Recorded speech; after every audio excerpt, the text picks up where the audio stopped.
Now it's decided. Is it going to cut? Is it going to cut? Is it going to animate? It cuts. Okay, that's fine. I'm still fiddling with how everything works here. And,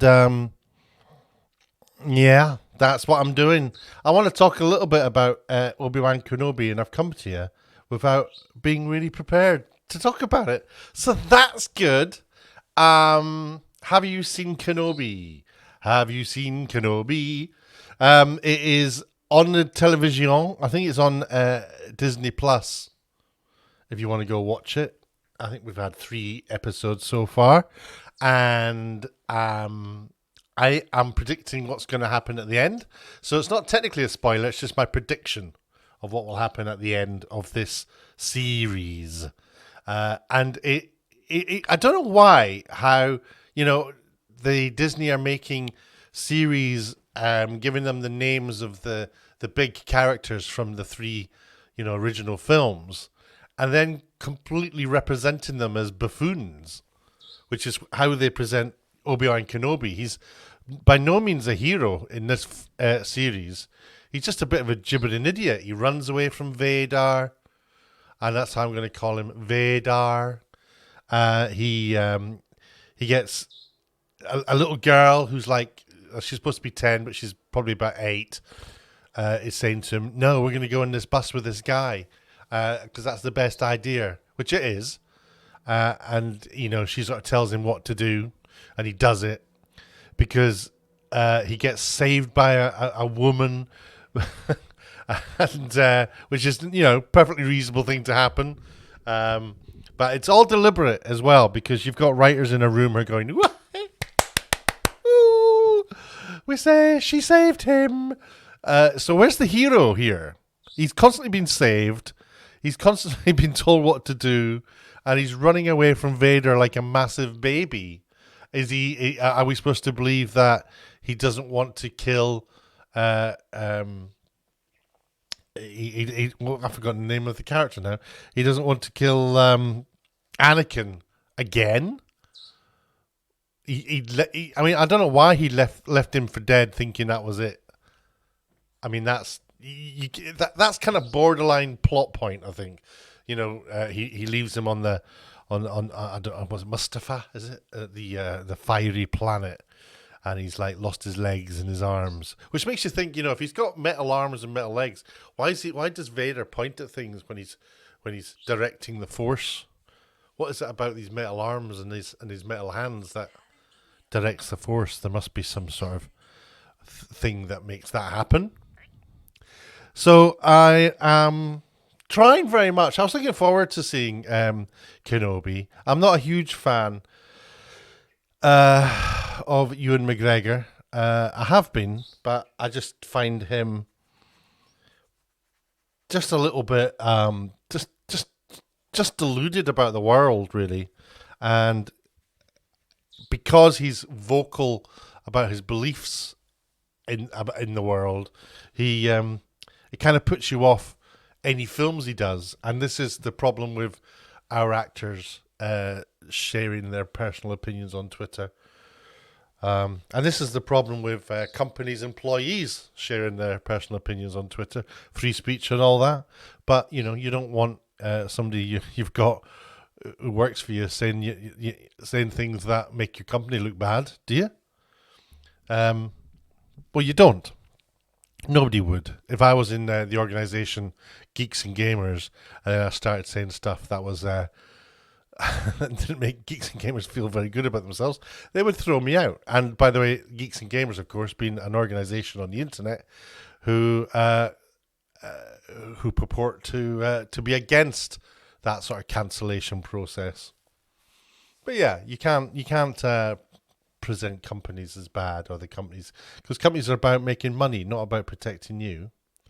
HR companies are not there to protect you; they're there to protect the company. Everybody knows that. So Kenobi is there's been a few things happening, haven't there? Because there's been things around the actress who's in it. Let me see if I can find my bookmarks. And Moses Ingram. apparently has been suffering from a bunch of hate. Let's show you if I can.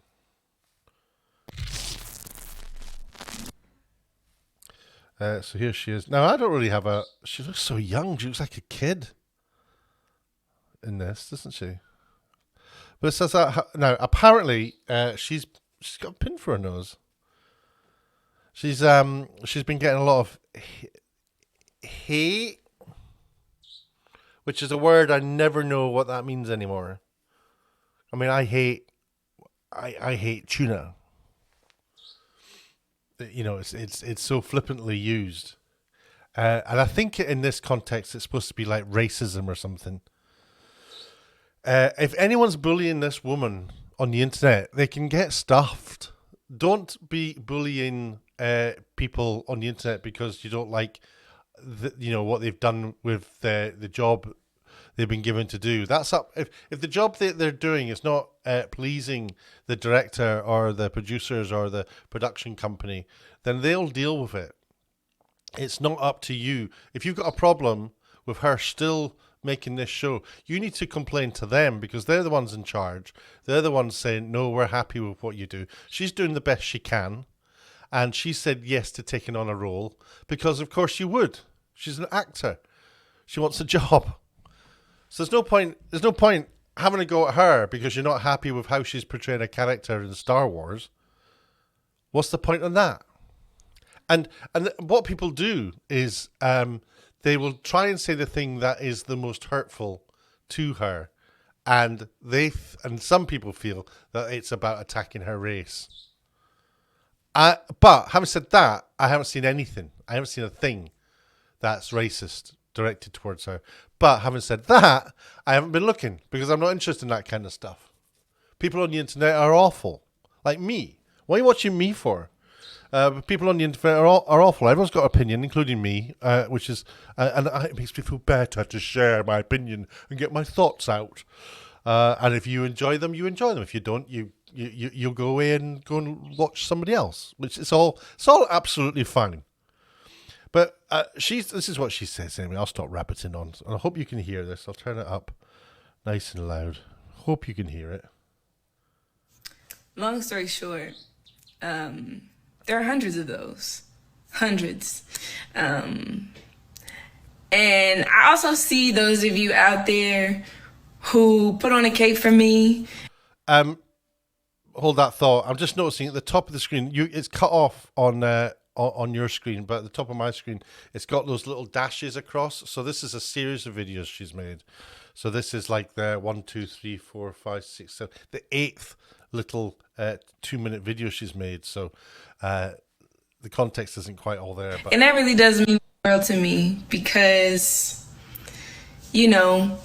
there's nothing anybody can do about this. There's nothing anybody can do to stop this hate. And so I question what my purpose is, and even being here in front of you saying that this is happening, I don't really know.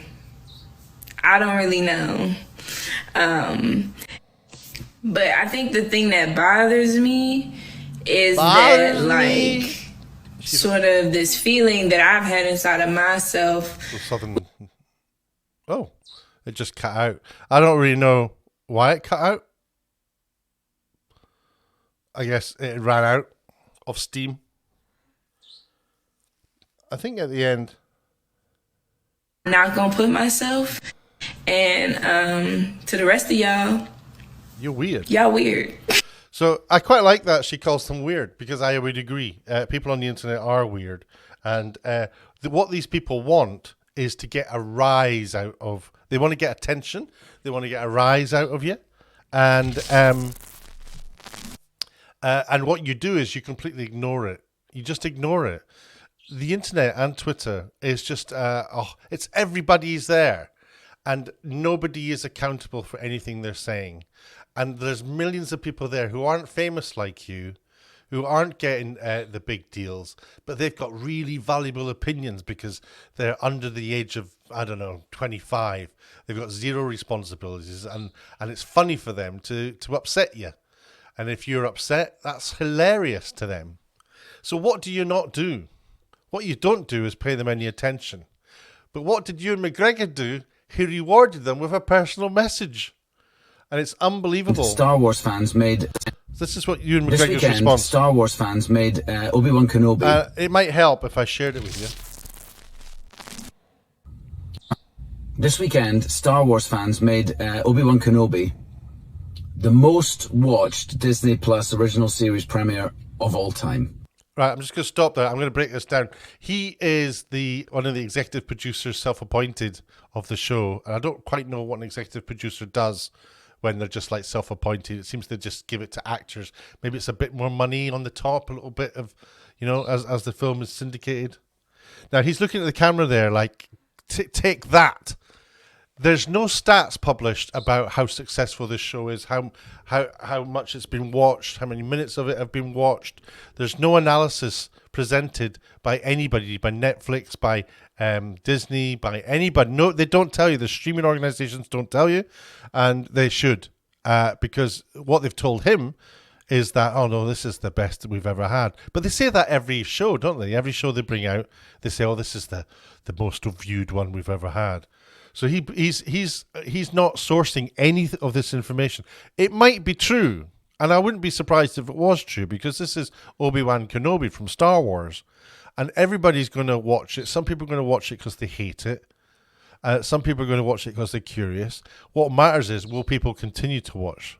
That's the numbers you were interested in, not the first episode ever. And it's surprising that he doesn't know that, because he's somebody who's qualified to be an executive producer of a TV series, apparently.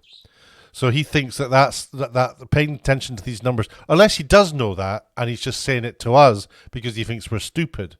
So and by the way, important message he's making here, but he couldn't be bothered to get outside of his car. And for that, I would say a big thank you. And it just goes to show what this family can do when we all pull together. End of message. Thanks very much, Ewan McGregor, everybody. Hey! Oh, no, still another minute or so to go. Okay, what else has he got to say? We're not bad people, are we? However, it seems that some of the fan base from this influential fan base have decided to attack... Influential fan base? It does, if you're interested in watching something that's happening in the world, if you eat Mars bars, are you a fan of Mars bars, or do you just consume Mars bars? If you go to see a film that's released in the cinema, are you a fan of that film? No. If what's happening here? Why is this doing this? It's made Obi-Wan Kenobi. So I don't know where this fan base thing is coming from. There's definitely some sort of... They seem to be paying a lot of attention to horrible people on the internet, don't they? Obi-Wan Kenobi, the most watched Disney Plus original series premiere of all time. And for that, I would say a big thank you. And it just goes to show what this family can do when we all pull together. Family. However, it seems bigger that than some community, of the that fan word, base isn't it? From this influential fan base have decided to attack Moses Ingram online and send her the most horrendous racist DMs. Weirdos. And I heard some of them this morning, and it just broke my heart. Personal message Moses for you guys. is a brilliant actor. She's a brilliant woman, and she's absolutely amazing in this series. She brings so much to the series. She brings so much to the franchise. No, she doesn't. And it just sickened me to my stomach to hear that this had been happening.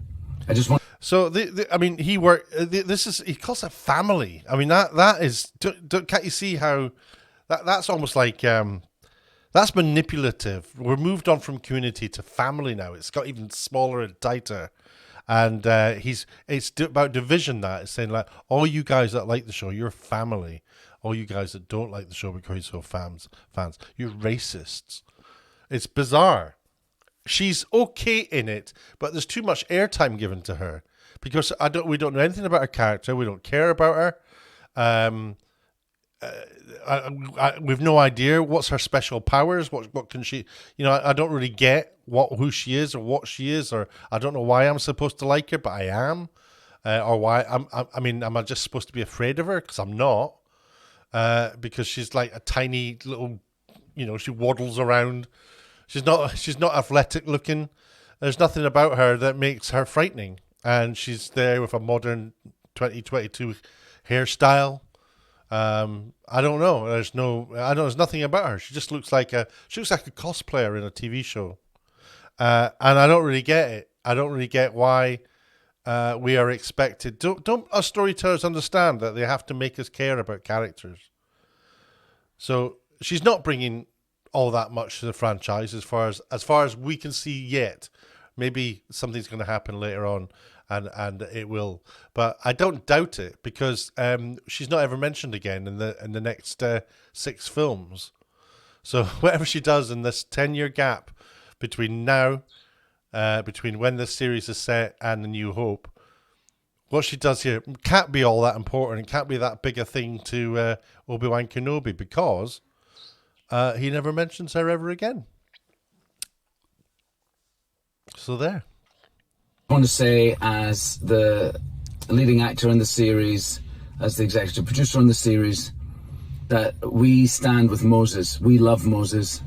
And if you're sending her bullying messages, you're no Star Wars fan in my mind. There's no place for racism in this world. And I totally stand with Moses.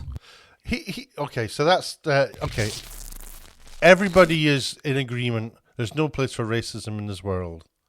Absolutely agree with that. So don't say there is racism there when what you've got is a bunch of kids, I think, a bunch of young internet trolls, and not even a bunch, just a tiny minority of people that you're listening to. And when Star Wars put out the tweet, they actually tweeted out, didn't they, to let's see if I can find that. I don't know if I saved that. Star Wars, I can't find it, but Star Wars tweeted out that they, don't send hate to her. And that was my first I knew about it. And when the Star Wars Twitter account tweets that out, for me it's baffling. It's like, what on earth? Let me see if I can find it, because I did flag it. See if I've got it. I couldn't actually believe it. No, I haven't got it. I couldn't believe that the official Star Wars account was tweeting out, don't send hate to Moses Ingram, because that's an invitation. You're dealing with people who are unreasonable and dim, don't you? I don't understand how you don't know that. And I don't know if the point of it is, well, we're going to build up a defensive wall from the family against these few trolls and really knock them down. There are a group of people who don't like what is happening, and to a certain extent, I'm kind of in that boat. I'm not a fan of this sort of selective casting in order to tick some boxes. We've always had, as far as I can remember, representation in films and television proportionate to the makeup of society in particular countries where that's been made. It's always been relevant to that. So I've never really had a problem with it. It only seems to be something that's happened in the last 3 or 4 years that this has become a big issue for people. And I think it's a lot to do with BLM and the movement of BLM, who are a lying organization, a violent organization, with the leaders of which have made millions and bought a $6 million ranch that they now reside in and have champagne and talk about how clever they were. $60 million to $90 million they raised. It's all gone in their own bank accounts. Or has it? I don't know. You tell me. Where is it? Where's the money? When they were told that they were going to be investigated, they just said, "Oh, that's racist." Back to Kenobi. There's a few. Let me tell you why I didn't enjoy it, why I didn't like it, because I'm sure you really, really want to know that. Right. First of all, the music. I like the music. I like the theme tune, John Williams. Thank you very much, John. Sounds good. And then after that, something changes. It stops being John Williams. It starts being somebody at a computer, I think, because it starts to become very intrusive. Everything's very much flat and clean and in your face. There's no depth in the audio, and particularly in the spoken word. Everything sounds dubbed. It sounds like it's been recorded in a deadened room. And so you see characters, for example, in the back of a truck. I'll play you a clip if I can. I'll probably not be allowed to. But they're in the back of a truck, and the truck's trundling along. It's all metal, and it's dust, and it's heavy engineering, and it's noisy. And they're talking to each other like they're in a library. And it's crystal clear. Let me just play it to him. Nice to meet like-minded folk. Nothing wrong with a little order, right? I've got to be careful.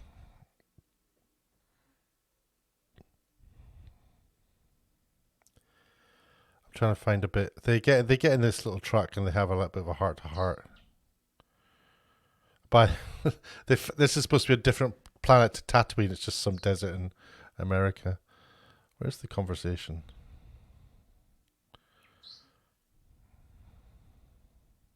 Here we go. Imagine what he was like. Look at I know that feeling. They're talking so quietly. As Jedi, we're taken from our families when we're very young. He wasn't even saying anything then. Did you see that? What he was like. Look. I know that feeling. It's all out of sync. As Jedi, we're taken from our families He's not even when we're talking very there. young. So it's the dubbing of it is well, it's just really well recorded, but they're not given any. They could do a little bit of, I don't know, something on it to make it, give it space. It sounds like they're like talking to the microphone like this, even though we're in the back of the truck. We don't have to have any dynamic sound in our voice because that's bad direction.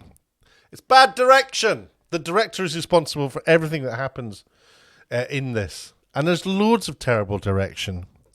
And terrible, I'm being harsh now, right? But there is terrible dialogue.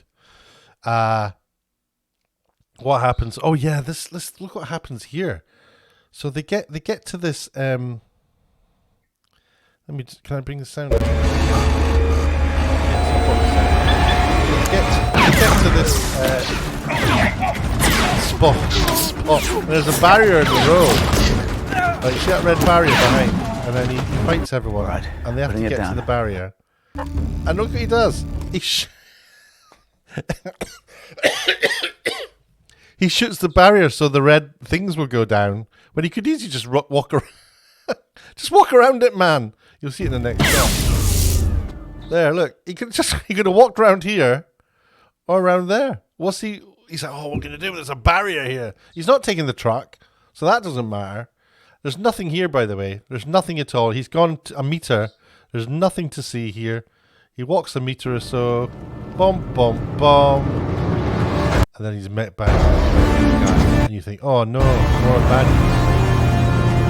For some reason, they're obeying this woman who's like a. Get down on the ground! She shoots them. Why she didn't shoot them earlier and just take the truck herself? And why are they obeying her if she's like just like a Put your head down. What's it called? Resistance. She's like the resistance, dressed, and all she is in a costume. Why are they even obeying her? They would recognize. They would. I don't like it. It doesn't make any sense. There's just so many holes in it. They just don't make any sense. The sets are really good. The costumes are fab. The audio is too good that it's bad, and the music is really trying hard to make something that's not exciting. Look what happens at the end here. He's running away from Vader. I will keep saying Vader. He keeps running away from him. He's scared of him. I don't get it. Why are you scared of him? And why did Vader's just like appearing out of nowhere, and he doesn't know where he is. Where is he? What happened to the putting a mask down over your eyes and fighting the ball whizzing about? Zoom, zoom, zoom. I mean, that's what the kids were taught, wasn't it? In the schools, in the Jedi schools, they were all doing that, fighting, jing, jing, jing.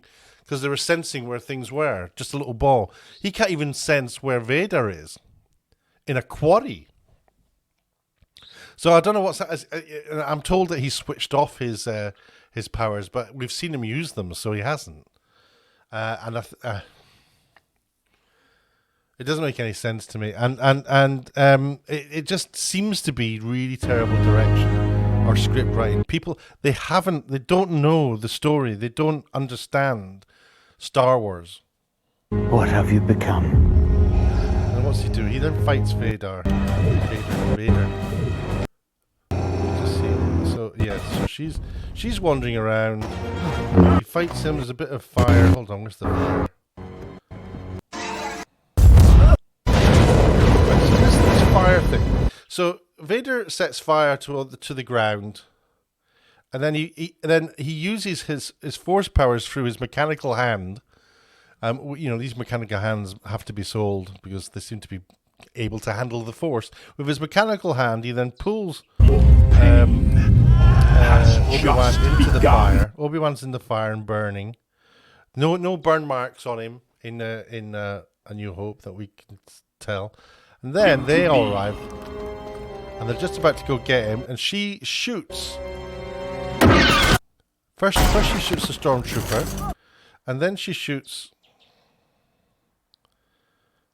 Then she shoots a barrel and sets fire to it again. And there's a fire, and then a mechanical robot comes in and picks him up and walks him away. And they're like, dash, they got away. No, just walk around the fire, or use your force stuff through the fire and pick him up and bring him back. But they give up. I can't believe they give up. They give up. And then they say,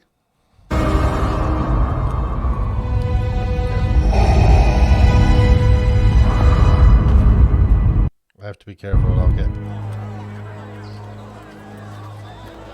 think the next line is. They lost him. He had. They lost him. He was meters away, and he just walked away. They could have run around after him. It didn't make any sense to me. Oh man, it's so weirdly bad, and I liked her when I first saw her, but now I'm starting to see that I don't like her, just because you can't give such large parts to kids. It's really difficult because they're not convincing. You have to really find some stars. She's really good at being cocky and funny if she's given like one lines, but when she's given a big bit of dialogue, it's all very difficult to accept as the real thing. So meanwhile, by the way, while we know that Kenobi's task in life is to protect Luke. Luke's now getting stabbed to death, and he's all getting murdered by various people out on the out in Tatooine because Kenobi's left him and isn't watching him at all. So poor old Luke. I mean, that's not happening, but he should be protecting Luke. He's just like gone off. Why is he just not? He's got this girl. Just go straight back to Tatooine or whatever you got to do. And stop running away. Stop having our hero, Kenobi, running away from people and being told what to do by people. And he needs to be in charge. He needs to be cool. And he needs to be our hero. It's very difficult because the tradition of a story arc is that by the end of the arc, the main character is completely transformed from what they were at the start of the arc. But Kenobi at the start is just basically protecting Luke, and the end of it, he's picking up Luke when he's been attacked by Tusken Raiders.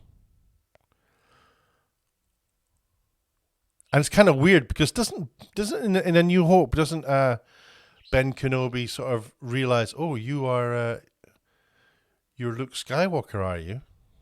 Does he lose touch with Luke Skywalker? Because Ben's house doesn't seem to be very far from anywhere, and Luke talks about old Ben. I don't know.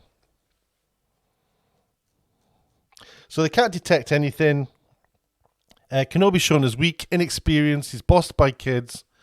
Vader lets a droid take Kenobi away instead of walking around the flames or using the Force again. And you do wonder who wrote this. The There was a mention of a character called Quinlan Voss, who's a character from Clone Wars, I believe, who's a unique Jedi who can see the memories of other beings by touching an object they have touched. Now, later on becomes a Sith double agent, I think. He joins the Sith, I know that much, or I read that much. So that sounds like an interesting character, which I think we might start seeing. Yeah, it needs a lot of work. It seems too rough to me. I also think that, just by the by, I think that